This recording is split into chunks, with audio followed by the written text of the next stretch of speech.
dear students, welcome to today's session. In this session, let us start with the new lesson, Fundamental Unit of Life. The topics to be covered in this lesson are: we will study about the introduction to cell, discovery of cell. We will also study about the unicellular and multicellular organisms, structure of cell, plasma membrane, cell wall, nucleus, cytoplasm,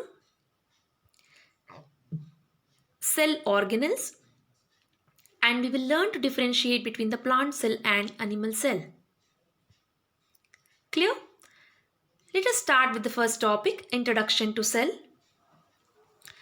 Have you ever heard about the word called cell? I'm sure one cell you all are aware about is the cell phones which we use. Clear?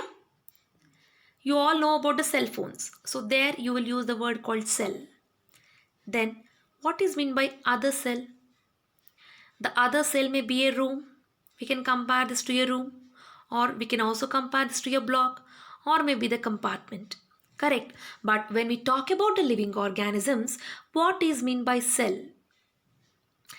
It is nothing but the building block of all the living organisms. I repeat, the cells are nothing but the building blocks of all the living organisms.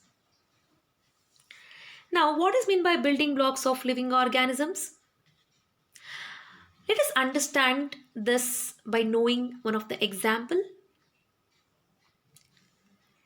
If you think that you want to construct a house which is having many rooms, how do you construct a house or a building? You may construct a house or a building with the help of bricks. Correct? You may construct a house with the help of bricks. Then these bricks are considered as the building blocks of this house. Clear? The bricks are considered as the building blocks for this house. In a very similar way, when we talk about the living organisms may be the human beings, or maybe the plants, or maybe an animal. When we talk about all these living organisms are made up of the basic unit called cell. Now, these cells are the building blocks for all these living organisms. I repeat, the cells are the building blocks of all these living organisms. It may be the human beings, or maybe the plants, or maybe an animal. Clear? Now let us understand what is cell and how does the cell look like. So when we understand the definition of cell, cell is the structural and functional unit of life. I repeat, cell is the structural and the functional unit of life. When I say structural, that means structure of the living organism. You know, the structure of the living organism is basically made up of cells. Right? So many cells, they together constitute to form the structure of the living organisms. The living organisms may be again, they may be the human beings, or maybe the plants, or maybe the animals. Correct. So all these living organisms, they are made up of the basic unit called cell. And so many cells, they together combine to form the structure of the living organisms. Clear? So this is about the structure. And now when I talk about a functional unit, what is meant by the functional unit? It means the functions which are being taking place inside the body of the living organism. Correct? So when I talk about the functions, you know what are the functions which are being taking place inside the body of living organism? The functions may be like the respiration, or maybe like the circulation, or maybe digestion. Correct? Or maybe excretion. There are a lot more processes which are being taking place inside the body of living organism. So all these processes, we call them as function. All these activities are performed inside the body of the living organism. Every living organism all these functions are being performed. Clear? And these functions are performed because of the presence of the basic unit called cell. So cells actually perform all the activities, and that is the reason other processes, like apart from these processes, whatever the processes which are being taking place inside the body of the living organisms will take place. Clear? So what are cells? Cells are nothing but the structural and the functional unit of life. And this is how the cell look like. So we will understand the parts and their uses in the next video. But now let us look at the structure of the cell. Clear? So now the next question is, we have understood the cell now, right? We have understood the cell. What is cell? We have understood, and we also understood the definition. Correct. So now the question is, how the cell was discovered. Let us understand how the cell was discovered. You know, it is very interesting to know the discovery of cell. What happened was, there was a scientist by the name Robert Hooke. He was the one. Robert Hooke. Around 1665, the Robert Hooke discovered the cell, and he was the first person to discover the cell. Robert Hooke was the first person to discover the cell. Clear? But somewhere around 1661,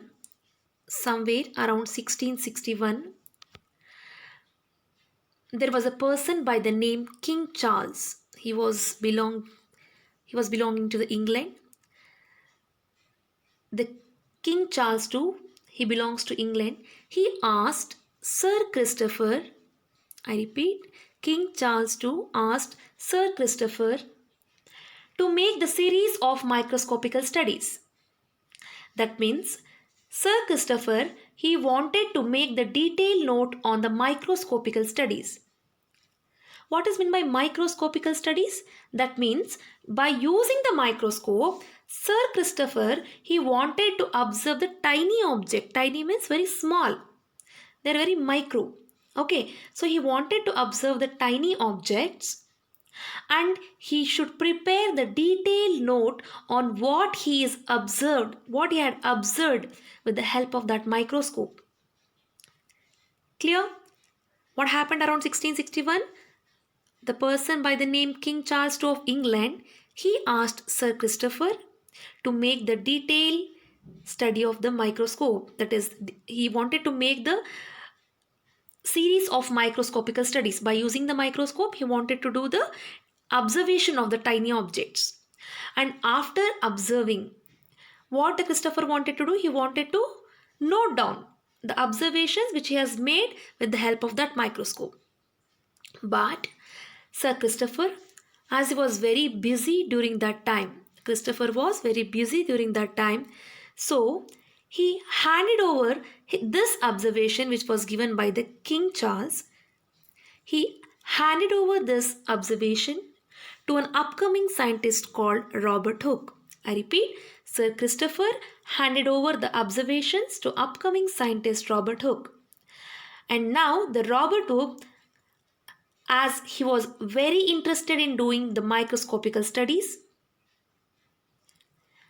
what he did, he started to observe all the things under the microscope as said by Sir Christopher. Clear? So now Robert Hooke started to discover the things under the microscope, and he also started to note down all the details based on his observations. I repeat, Robert Hooke started to observe the tiny objects under the microscope, and he also started to noting down all the observations which he has done by using the microscope. But as Robert was very much interested in doing all these works, he put little extra effort. And found the microscope which was little bit more efficient. More efficient means which was able to see still better micro objects. Earlier there was a microscope. By using that microscope, Robert Hooke started to study. But as he was having more interest towards this kind of observations, with his interest, Robert found the self-designed microscope. I repeat, Robert Hooke found the self-designed microscope. And with the help of this microscope which he has designed, Robert Hooke observed the large number of micro objects under the microscope. Clear? And while he was observing, out of his interest, Robert Hooke observed the cork. I repeat, Robert observed the cork. Cork means the bark of the living tree. So what the Robert did was, Robert took the small piece of cork and he kept under the microscope and he found some of the observation. So while he was observing the cork, while the Robert was observing the cork, he found something. He observed something. So it was actually looking like the honeycomb structure. But while he was observing this, he also found there was some space which are present inside the honeycomb-like structure. And one more thing which you have to note down here, children, he took the cork of dead tree. So as a result, he could not find anything inside the space which is present inside the cell. That is meant by the honeycomb-like structure. I repeat, so as Robert started to observe the cork under the microscope, he chose the dead plant, the cork of the dead plant, to observe under the microscope, and he found honeycomb-like structure. So this structure was surrounded by the walls and there was nothing which was present inside this walls. Clear? And these empty spaces he called them as the walls of the cell. He considered it as the walls. Now, as the Robert Hooke used the dead cork to observe under the microscope, as I told you, there was nothing inside the walls of this cork, that is the cell. Correct? So, but the Robert wanted to understand in detail about this structure. So what he did was, he conducted some experiments by taking the cells of the living plants. I repeat, he collected some of the parts of the living plants and he also observed under the microscope. And later he concluded that every living organism is made up of such a compartment, because he took so many living things and he observed under the microscope and he found that all the living organisms are made up of these kind of compartments. Clear? And it is called as the cell. And he also found that when he was observing under the microscope, when he was observing the living cell under the microscope, he found something inside this cell. He found cytoplasm. What did he found? He found the cytoplasm. Actually, before giving the name cytoplasm, he called it as something like juicy substance. He found something juicy like substance inside the wall of the living cell, and this juicy substance he called as the cytoplasm. So for now you understand the word cytoplasm. In my next video I will tell you what is cytoplasm. Clear? So in my next slide I have noted down the points which I have already discussed with you. So I told you already, Robert Hooke took the cork and he also observed some of the empty spaces. Correct. So he resembled those walls or with the empty spaces to a honeycomb-like structure. Later on his experimentation, he called those spaces as cells. Clear? So, but later Robert Hooke could not find out what extra things which are present inside the cell, because the microscope which Robert Hooke was using was not much efficient to observe the things which are present inside the cell. But however, later many other scientists in future They have found so many cell organelles which were existed inside the cell. So actually you can see this image. This is considered to be a bark of the tree. Okay, so later, as I told you, many other scientists, they have been discovered this organelles which are being present inside the cell, and this is how the cell was discovered. So in my next session, let us understand which are the scientists, or who are all the scientists who involved in the discovery of cell, or the things which are present inside the cell. Until, thank you.